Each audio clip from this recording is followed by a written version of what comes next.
एक ऐसा जिला है जो अयोध्या, काशी, मथुरा, वृंदावन की तरह सबसे मजबूत और पुराना सनातन संस्कृति धरोहर है। और ये हमने बक्सर का इतिहास को बदलने के लिए लड़ाई लड़ रहे हैं और ये पटना तक इसकी लड़ाई लड़ रहे हैं। और सनातन संस्कृति का सबसे बड़ा धरोहर आज बिहार में है तो बक्सर है। तो बक्सर की लड़ाई हम लड़ रहे हैं और बक्सर की मजबूती से लड़ाई लड़ रहे हैं। और ऐसे नहीं, मजबूती से लड़ाई लड़ रहे हैं। हम बक्सर के सनातन संस्कृति को कमजोर नहीं होने देंगे।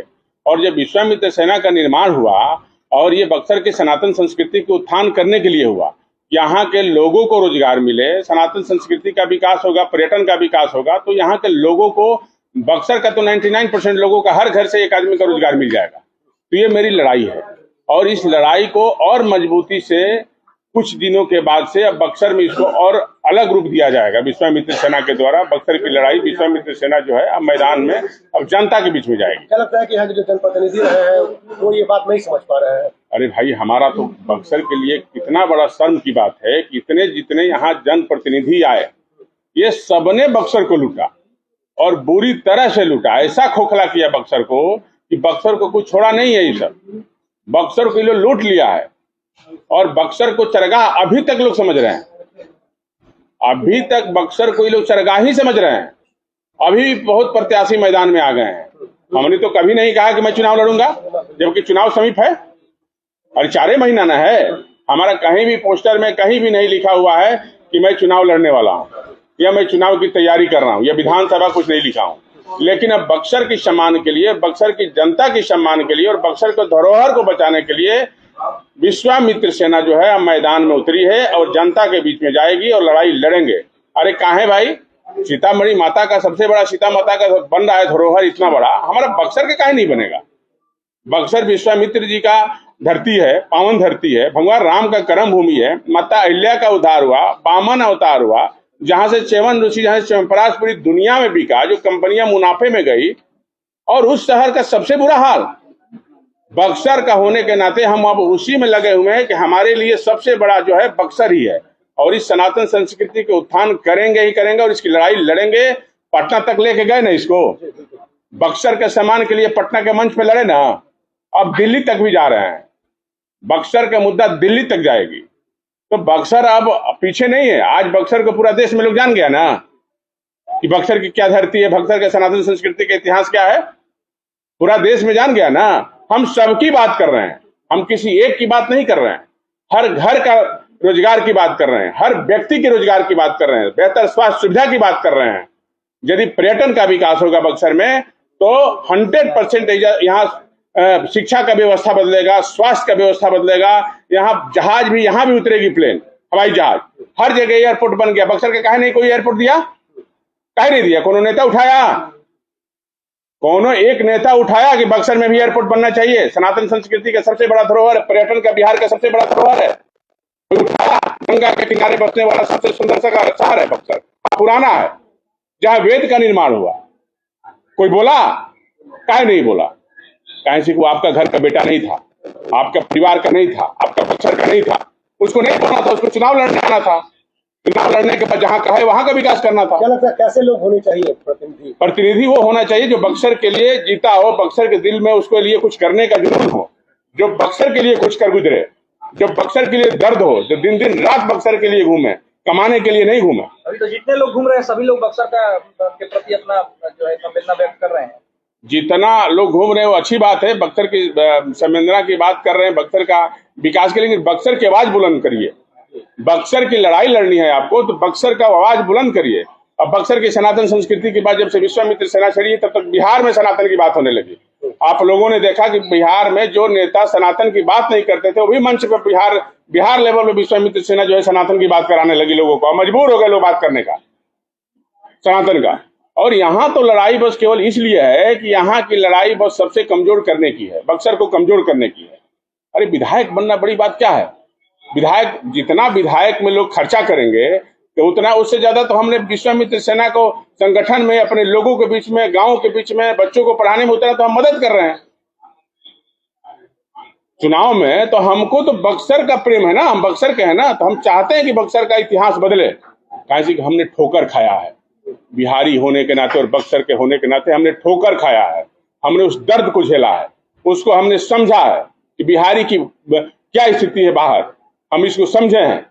और ये लड़ाई इसलिए लड़े हैं कि ये मेरा एकदम जुनून बन गया है, बक्सर जुनून बन गया है। बिहारियों की दर्द की बात तो प्रशांत किशोर भी कर रहे हैं। देखिए, प्रशांत किशोर कर रहे हैं, बहुत अच्छी बात है कि प्रशांत किशोर कर रहे हैं, लेकिन प्रशांत किशोर जी एक कितने पावरफुल व्यक्ति हैं और थे कि इन्होंने प्रधानमंत्री से लेकर मुख्यमंत्री तक का लोग कहते हैं कि हमने उनके बनवाया या मेरा उसमें मजबूती से मैं उनका साथ देता हूं, लेकिन बक्सर की बात तो कहते हैं, लेकिन बक्सर के लिए उन्होंने क्या किया? कैबिनेट मंत्री का दर्जा मिला था उनको कैबिनेट मंत्री का दर्जा मिला हुआ था बिहार में। आज एक भी कोई ऐसा चीज बना देते तो बक्सर का लोग कहता कि नहीं, देखिए इन्होंने बक्सर के लिए कुछ किया है। हर बड़ा नेता जो बना है अपने क्षेत्र से बड़ा नेता बना है, उसको दिखाने के लिए कि देखिए हमारे बक्सर में हमारा इतिहास क्या है, देखिए मैंने ये काम किया है, आइए हमारे बक्सर में घूमने आइए, हमने क्या बदला है। हर बड़ा नेता का क्षेत्र है, पहले वो अपने घर को मजबूत करता है। प्रशांत किशोर का कार्यक्रम 11 तारीख को डुमराव में होने जा रहा है, तो क्या उनका विरोध होगा? देखिए, हमारा प्रशांत किशोर किसी के विरोध करने की हमारी बात नहीं है। हम तो जनता के बीच में ये आए हैं कि हमारा बक्सर सनातन संस्कृति की लड़ाई है और इस लड़ाई को मजबूती से देने के लिए विश्वामित्र सेना मैदान में उतरी है और उसको सम्मान दिलाने के लिए, बक्सर का सम्मान दिलाने के लिए। और कोई कहता है कि रोजगार कहां से मिलेगा? कौन सरकार के पास इतना खजाना पड़ा है कि 10 लाख लोगों को रोजगार दे देगी और सबको सैलरी दे देगी? है सैलरी किसी में देने के लिए? आप जाइए, गुजरात की बात करते हैं आप लोग, गुजरात में गुजरात के हर एक व्यक्ति जो है व्यवसाय करता है और व्यापार करता है, हर आदमी व्यवसाय और व्यापार करता है और इसलिए गुजरात सबसे आगे है और यहाँ के लोग गुजरात में काम करने जाते हैं। तो हमारे यहाँ केवल पर्यटन के अलावा कोई विकास है?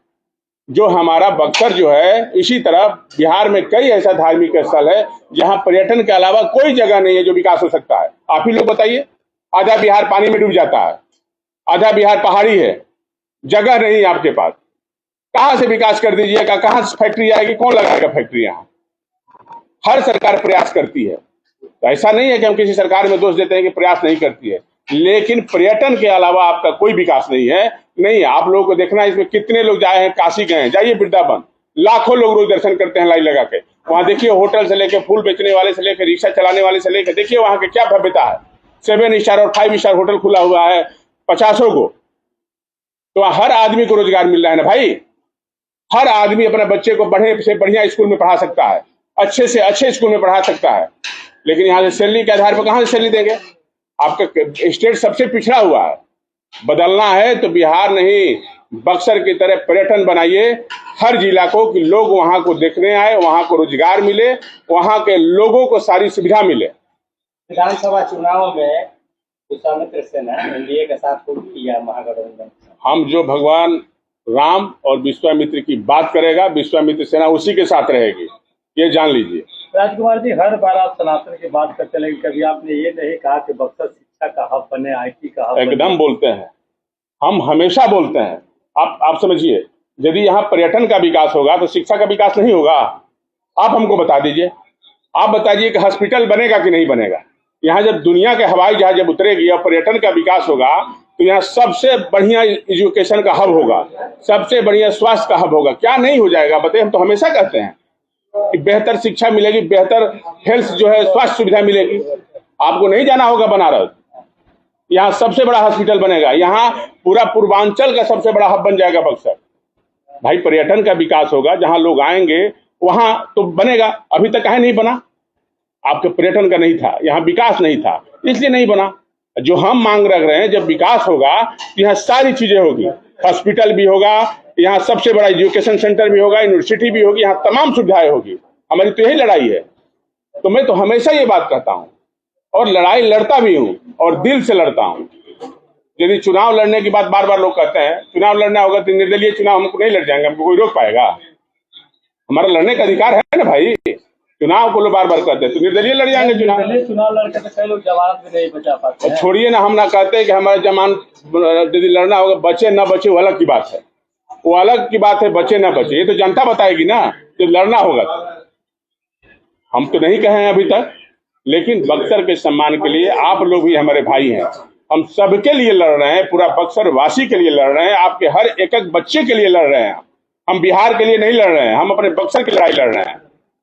हमारा बक्सर का गौरव लौटा दो जो हमारा है। हमारा बक्सर सबसे विकसित जो है जिला बन जाएगा, बिहार का धार्मिक राजधानी बन जाएगा। हम तो सबके लिए लड़ रहे हैं। अच्छा, जो लोग ये बात करते हैं कि राजकुमार चौबे राजनीति में आने की इच्छा रखते हैं, क्या उन्हें आपके उद्देश्य का या जो आपका संकल्प है उसके बारे में पता नहीं है?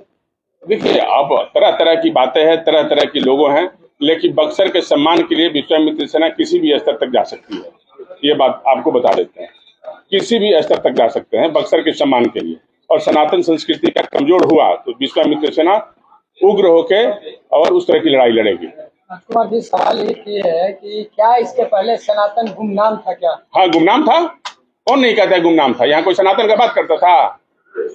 यहाँ भगवान राम का कर्म भूमि है, वहाँ कोई नाम लेता था खड़ा होके? कोई नेता आके बोलता था?